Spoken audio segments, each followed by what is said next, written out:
The churning of the ocean, the Samudra Manthan, is one of the most epic events in all of Hindu mythology.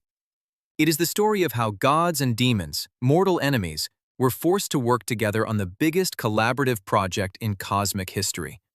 And like every collaboration between people who hate each other, it went spectacularly wrong before it went right. Here is how the universe almost ended over a jar of milk. It started because the gods were weakening. Due to a curse from the sage Durvasa, the Devas had lost their vitality and their kingdoms. The Asuras, the demons, were winning on every front. Vishnu, the preserver of the universe, devised a solution. The Amrita, the nectar of immortality, lay hidden at the bottom of the cosmic ocean. But churning an ocean is not like churning butter. It required power beyond anything the gods alone possessed. They needed the demons' help. Vishnu brokered the most uncomfortable alliance in mythology, gods and demons working side by side with a promise to split the nectar equally. Of course, Vishnu had no intention of honoring that deal, but we will get there. The churning rod was Mount Mandara, a mountain so massive it made the Himalayas look like hills. The churning rope was Vasuki, the king of serpents, a snake so enormous that wrapping him around the mountain used his entire miles-long body. The demons grabbed the head end, the gods grabbed the tail, and they pulled, back and forth, spinning the mountain in the ocean like a cosmic butter churn. But immediately there was a problem. The mountain was so heavy that it started sinking into the ocean floor. The whole operation was about to fail before it began. So Vishnu took the form of a giant turtle, Kurma, and dove to the bottom of the ocean, placing the mountain on his back as a foundation. A god turned himself into furniture to keep the project going. That is the level of commitment we are talking about. As the churning began, things started emerging from the ocean, and not all of them were good. First came Hala Hala, the poison of the universe. Not a small amount. A toxic cloud so enormous and so lethal that it threatened to destroy all of creation, gods and demons included. Everyone panicked. They ran to Shiva, who was meditating, minding his own business, wanting nothing to do with any of this. They begged him to save them. Shiva, being Shiva, simply opened his mouth and drank the entire ocean of poison. All of it. His wife Parvati, seeing what was happening, pressed her hand against his throat to stop the poison from going further. It stayed in his throat, turning it blue.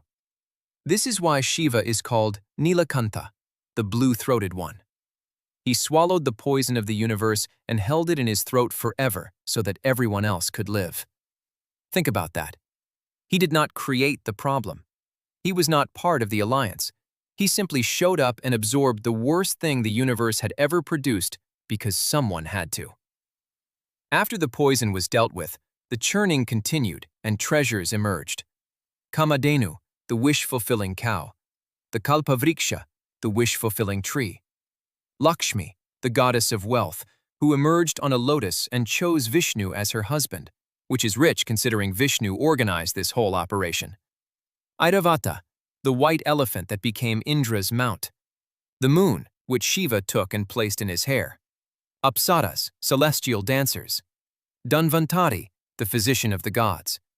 14 treasures in total, each one magnificent, each one fought over, each one ultimately distributed among the cosmic beings. And finally, Dhanvantari emerged carrying the pot of Amrita, the nectar of immortality. The whole point. And immediately, the demons grabbed it and ran.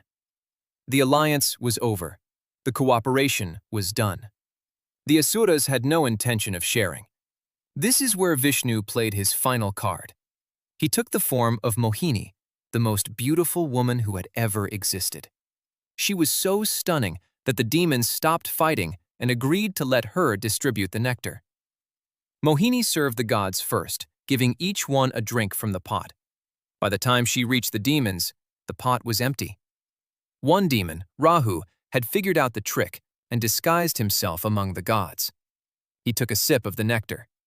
But the sun and moon spotted him and alerted Vishnu.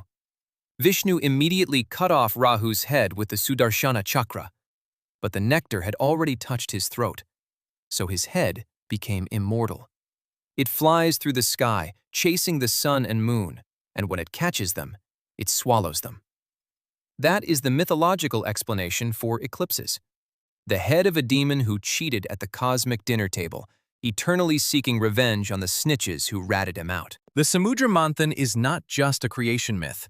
It is a story about cooperation under impossible conditions, the emergence of both beauty and destruction from the same process, and the reality that even cosmic achievements require someone to deal with the poison first. The greatest treasures come from the deepest churning, but so do the greatest dangers. Subscribe for more stories from a mythology that understood human nature before humans understood themselves.